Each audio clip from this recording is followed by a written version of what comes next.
Our guest today is Laila Ali, daughter of the most recognized sports figure of the 20th century, boxing legend Muhammad Ali. Laila is a former professional boxing champion herself, also a wife, a mother, a TV host on OWN of Homemade Simple, best-selling author, and a powerful voice for empowerment and for wellness. Please welcome Laila Ali.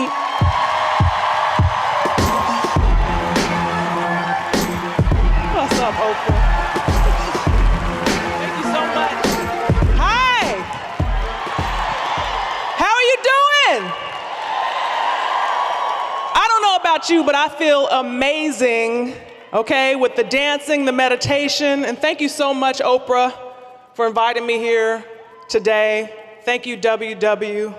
Thank you all for being here. I mean, the energy in this room is so powerful because you have all chosen that you want to live a better life, and you are doing it, starting today.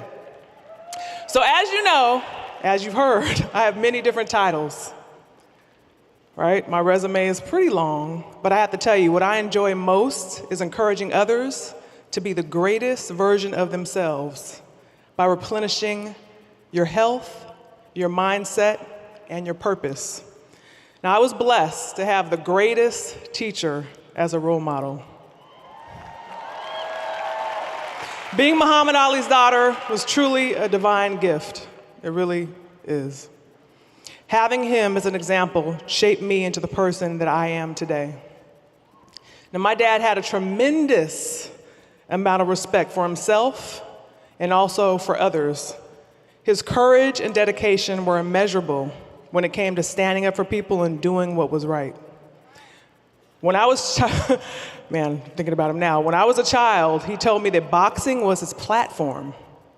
It was just a job, right, to do his real work. He said boxing did not define him. He made sure that my siblings and I knew exactly how famous he was, too. Oh, yeah. He used to say, you know, I can go anywhere in the world and people know me. He used to say this all the time. They don't have to know English. They don't even have to have television, but they know the name Ali. And he told me that it wasn't because he was the greatest inside the ring, but it was what he was doing outside of the ring. And I watched him doing it every day. Simply putting a smile on people's faces or freeing hostages. I mean, come on. He did it all. My dad always talked about how he wanted to be remembered. I remember this as a little child. It was so important to him, and he was building his legacy according to his own standards. So as I became an adult, his word led me to think about my own legacy. Here you are, the daughter of Muhammad Ali. What are you going to do? So I had an inherent desire to give back and uplift others as well. And I knew that I wanted to make a difference in the world, but I didn't know exactly how. Fast forward in time, I was about 18 years old, going to school full time, living on my own. Yes, I had a nail salon at the time. I was doing nails. Y'all didn't know that, huh? I do a good pedicure. Best massage you've ever had. My husband knows it. I was very ambitious. Well, one night, I was at a friend's house getting ready to watch Mike Tyson fight. Y'all know who that is, right?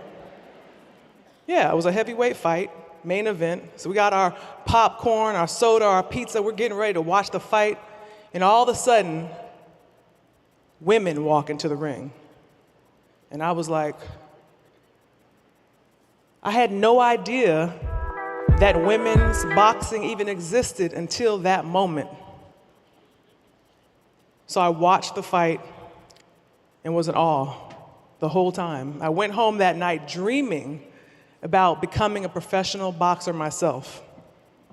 Well, the next morning I woke up. You know how we do. I started thinking. I started thinking of all the reasons why I shouldn't do it, I couldn't do it. I've never been an athlete, had never participated in sports of any kind in school, none. No athletic background. And did I really want to follow in the footsteps of the GOAT?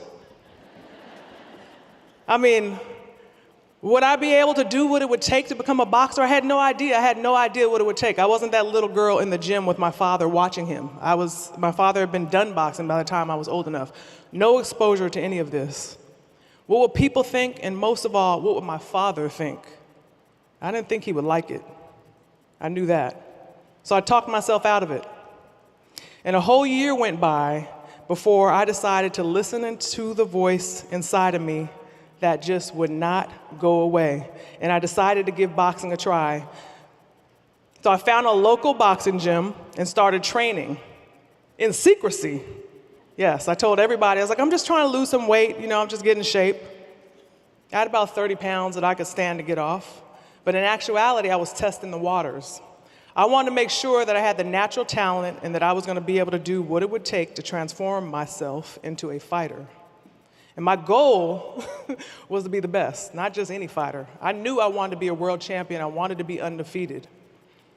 So I went to the gym 6 nights a week after school and work. Every day I walked in that gym, excited, 8 p.m., never missed a day. And I worked the heavy bag, speed bag, shadow boxing, jump rope, and I did it all. I mean, my body was sore 24/7. And I mean it. If any of you have ever done a boxing workout, you know what I'm talking about. You find muscles that you didn't even know you had. So I had to learn how to run, which was something that I had never done before. And my mom used to run about 1 mile a day. She was always very fit. And she said, come on. She took me to the beach, and I can remember the first day. She said, we're going to run for 30 seconds, and we're going to walk for a minute. We're going to run for 30 seconds, walk for a minute. And we continued that interval until I could run for 1 mile. Then eventually I passed her up. I was running for 2, 3, 4. But she took me out there and just got me started. And within about 4 months, I had lost about 35 pounds of body fat, gained lean muscle, and more importantly, I thought, looked, and felt like an absolutely different person. I had actually transformed myself into this fighter that I had the vision of. So training to become a boxer was the hardest thing that I had ever done. But I loved every moment of it because I kept that vision in my mind of the end result. And I apply that to everything I do now, that vision of me holding my hands up in the ring with those belts around my waist. And that was my driving force throughout my entire boxing career. Once you get it, you want to keep it. So that was my vision. So the news eventually got around that I was in the gym training. And I remember my father came in town and confronted me. Me and my father have had about 3 really important conversations in life, life-changing conversations that changed his life and mine. And this was one of them. And he said, I hear you're boxing. Is it true? I was like, yes, Dad. I was real confident, with my dad, like, I'm that one, that last baby girl. And I got a baby girl putting me through the same thing right now. Laila all over again. I said, it's true. He said, the whole world's going to be watching you. You're going to have a light shining on you. You know how much pressure you're going to be under? And I said, yes, Dad, I've given it a lot of thought, and I want to do it. Well, what if you get knocked out? Or you get knocked down? I said, I'm going to do what you did, Dad. I'm going to get back up. My father grew more and more frustrated. Thank you. He grew more and more frustrated because he knew what I was saying was right, but how he felt about it was so strong. So he said it. It's too hard.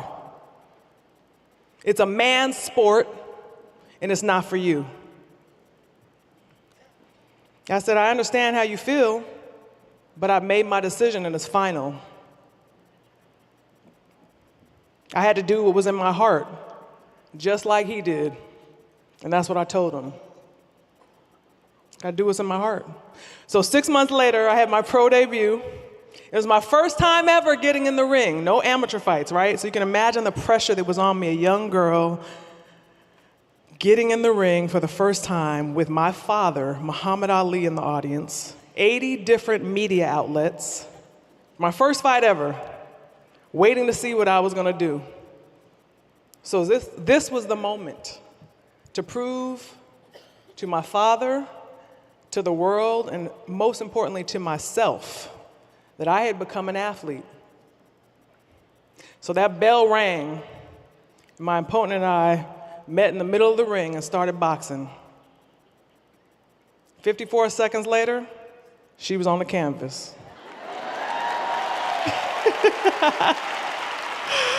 Won that fight by knockout in the first round, 54 seconds. And I glanced over and saw the smile on my dad's face. Honey, that was all I needed. I went on to win 4 world titles, 21 knockouts.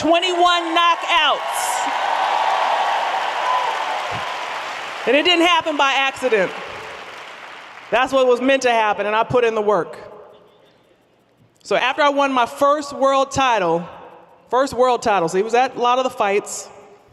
It was a title fight. He came to the back of my room and he said, I want to talk to you. And I'm like, oh man, now what? What did I do? He had a serious look on his face. And I was so nervous. Like, what does he, because, like I said, when my dad pulls you aside and says he want to talk to me, I said, okay. And he said, I was wrong.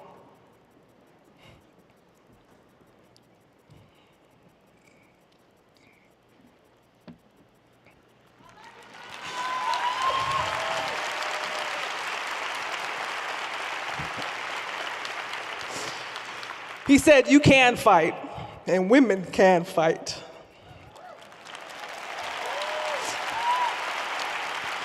And that wasn't only a big win for me, it was a big win for us, because my father thought a certain way about women. And he tried to put a limit on me, and I didn't let him. So I had won his respect in the ring and outside of the ring. And that was big to me. He said he was proud of me. So we both hugged tight and we cried. And I knew my father was just afraid. He was afraid. He didn't want me to get hurt. So I understood that. But my desire to become a world champion was so strong and so pure that I didn't let anyone else's limitations or fear on me stop me. Not even my own father, who happened to be the greatest of all time. But my intention was clear from the beginning. I listened to my inner voice, I let it guide me, and I took a chance on myself. And I've been doing it ever since.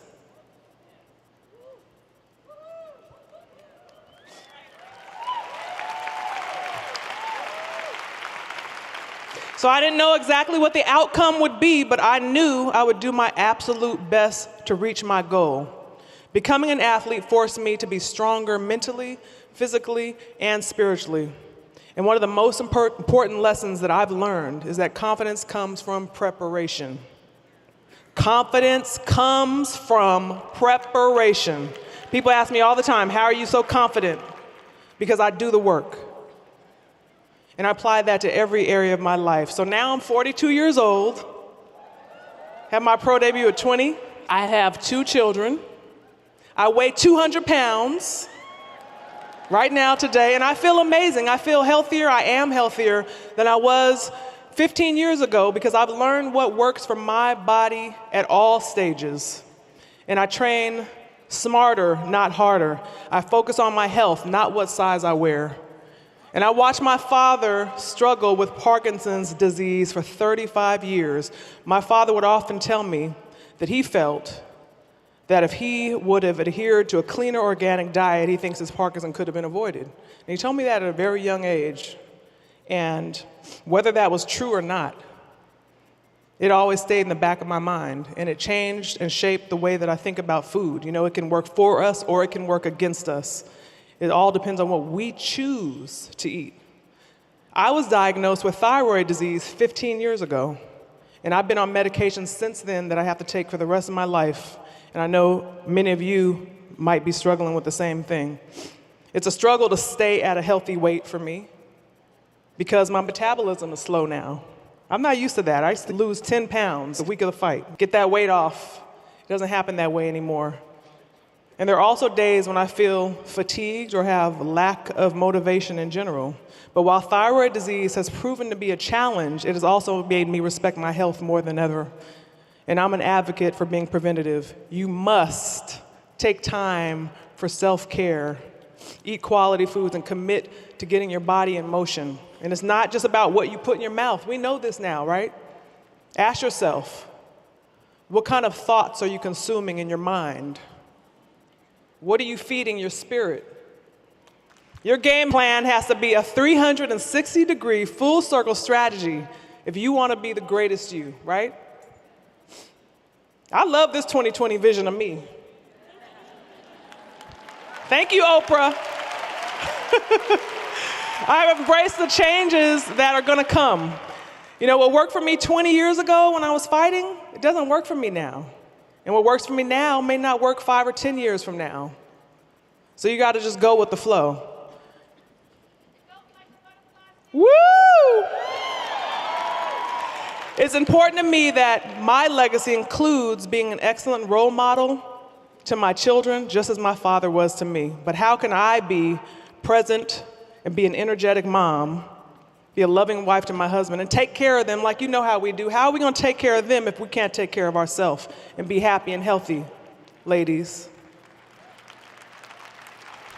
How can I inspire others to take control of their health and be the best version of themselves without being an example myself?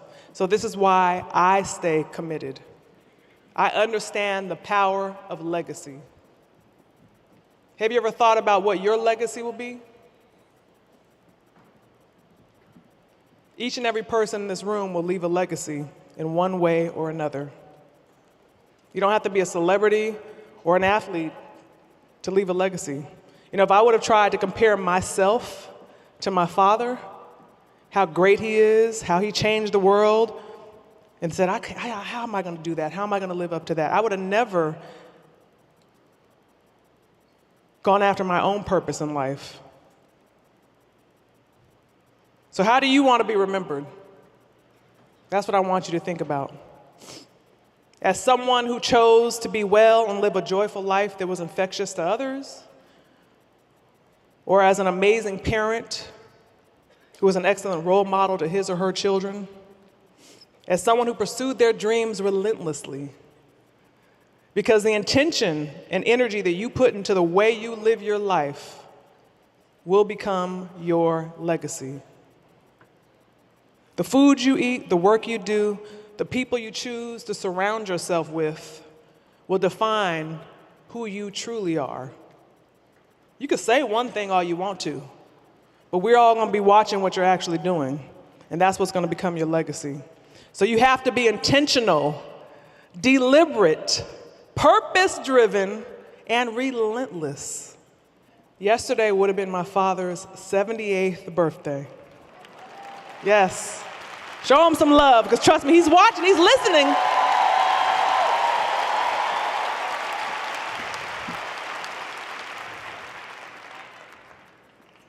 What better gift could I have given my dad than to say I'm standing on a stage in front of a sold-out arena, giving my testimony on something I learned from him.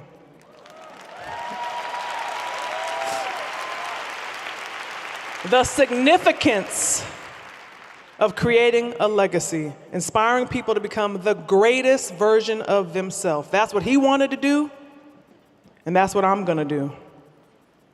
And we've been able to do it together. We're all doing it together. We all have the power to write our own story. I've been in the biggest shadow, the greatest shadow of all time. And I'm still writing my own story. So your past doesn't define you. Thank God. Woo! I know I feel that way about mine. But every day, you have the opportunity to write your legacy. Every day. So don't wait. Start today. Start now. We're going to do it? I know you will. Thank you so much. I love you all. Laila Ali. Hey! Laila Ali.